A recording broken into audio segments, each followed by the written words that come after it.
Ya está con nosotros Washington Pesantes, ex fiscal general del Estado y dirigente del movimiento Unión Ecuatoriana, y es otro precandidato a la presidencia de la República. Doctor Pesantes, muy buenos días, bienvenido. Cuénteme, ¿cómo va esa precandidatura? Usted lo hemos visto acercarse también a algunos grupos políticos o ellos invitarlo también a conversar.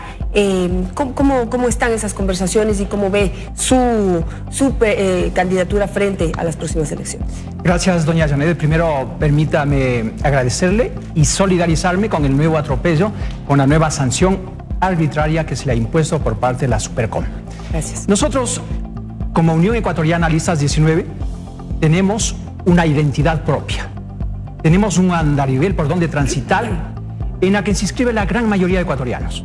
65% al 70% no han tomado una opción política. Porque los ecuatorianos están cansados o del pasado reciente o el pasado remoto. 115 meses, 3.450 días de gobierno y ya es parte del pasado. Dicho de otras palabras, los partidos tradicionales, la partidocracia y el partido único han tenido una oportunidad. El país requiere gente nueva que esté dispuesto a rescatar la institucionalidad, a resucitar la patria de tanto atropello, de la consolidación de este monopolio llamado socialismo del siglo XXI. Ahora, en esa medida, Unión Ecuatoriana está dispuesta a dialogar y ha dialogado, escuchado, no me ha acercado, nos han visitado con todas las tendencias, no los vemos como enemigos, tenemos diferencias de carácter político, ideológico que es distinto. Si bien usted tiene toda la razón, hay un altísimo porcentaje de la población ecuatoriana que todavía no ha decidido por quién va a votar, ni siquiera por qué tendencia va a votar, y están esperando pues ver hasta último momento cuáles realmente van a ser los candidatos. Pero también del otro lado ahí están encuestas, en algunas encuestas ha sido medido usted. ¿Cómo se ve dentro de esa posibilidad? Permítame hacer una aclaración. No es que el 70% de ecuatorianos está indeciso. El 70% de ecuatorianos, y esa es la lectura adecuada, es que no están de acuerdo que sean los mismos actores de siempre. Y lo digo respetuosamente.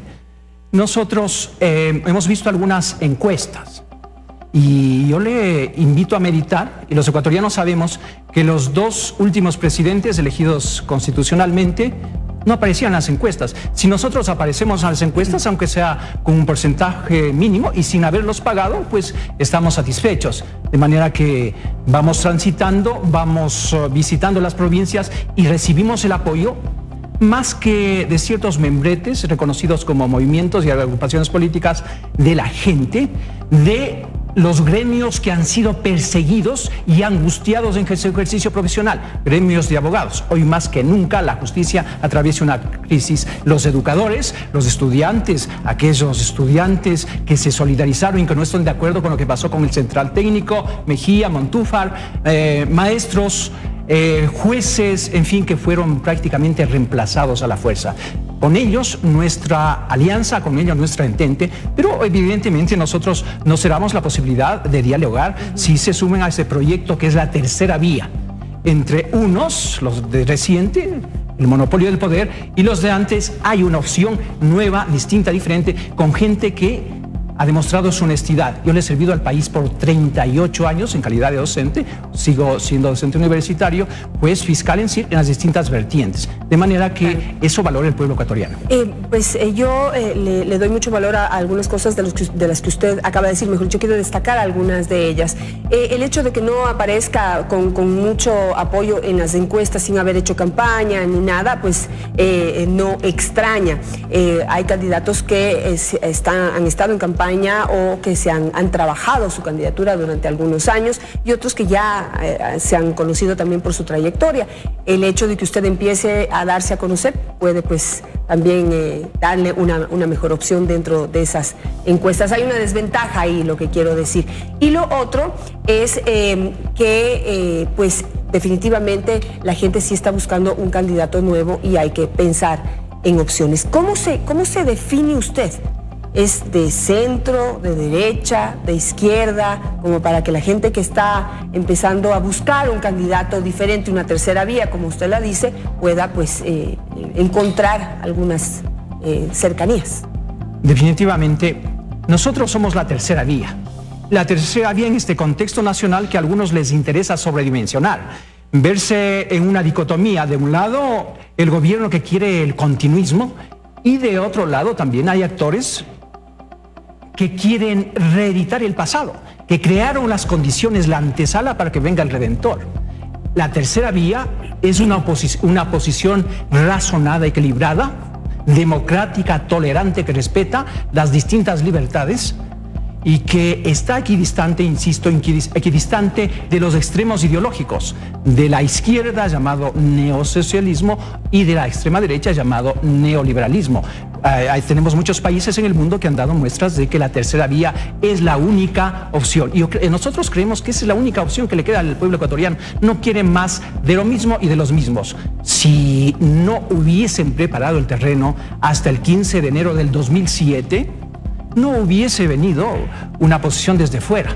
Ahora los que están en el gobierno se rasgan las vestiduras y dicen, va a volver la RC, Restauración Conservadora, Revolución Ciudadana o Rafael Correa. Pero si este gobierno hubiese sido lo que pretende en la publicidad, tampoco estuvieran reviviendo a aquellos que se creían superados. De manera que esta es una posición enteramente democrática que cree en la alternabilidad, que cree en la democracia, que la democracia es una práctica diaria, que cree en la división de poderes, que no cree que debe haber un cordón umbilical entre el gobierno, ese buró, y las distintas entidades, las distintas funciones, que son una especie de cortesanos, o los casi desaparecidos organismos de control que no tienen ninguna posibilidad de tomar decisiones, como lo hizo Washington Pesantes cuando fue fiscal, en donde enjuició a 3 ministros de ese gobierno, en donde inició investigaciones por el caso Palo Azul y Acusé, por el caso Corte Constitucional, bonos espirituales, una serie de cosas que habrá que volverse a investigar, porque cuando yo salí, todo lo archivaron. Lo archivaron el fiscal comprometido con los papeles de Panamá y otras cosas que tendrá que justificar en su momento, como el favorecer a los señores de Sayías con el caso Empagram.